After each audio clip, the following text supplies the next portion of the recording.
अस्सलामुअलैकुम, welcome to my channel food पटारी।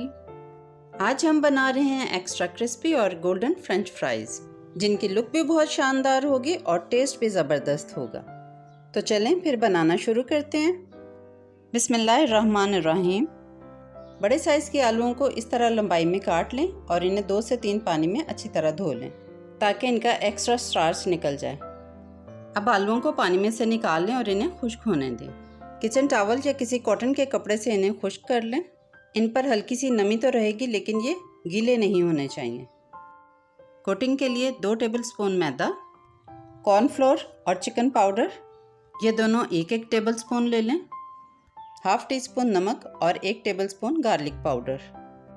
इन सब चीज़ों को अच्छे से मिक्स कर लें। अब जितने आलू एक वक्त में फ्राई होंगे उन्हें एक अलग बर्तन में डाल लें और मैदे का जो मिक्स बनाया है उसके 2 से 3 टेबलस्पून इसके ऊपर छिड़क लें और फिर इन्हें इस तरह टॉस कर लें। जब सारे आलूओं पे मैदा अच्छे से कोट हो जाए तो फ़ौरन से गरम ऑयल में इन्हें इस तरह एक-एक करके डाल के फ्राई कर लें। 2 से 3 मिनट गरम ऑयल में फ्राई होने दें और इसमें चम्मच बिल्कुल ना चलाएं। इसके बाद इन्हें किसी चम्मच से इस तरह हिला दें ताकि ये सेपरेट होकर चारों तरफ से फुली कुक हो जाएं। इनको फ्राई करते हुए आपने बहुत ज़्यादा चम्मच इसमें नहीं चलाना।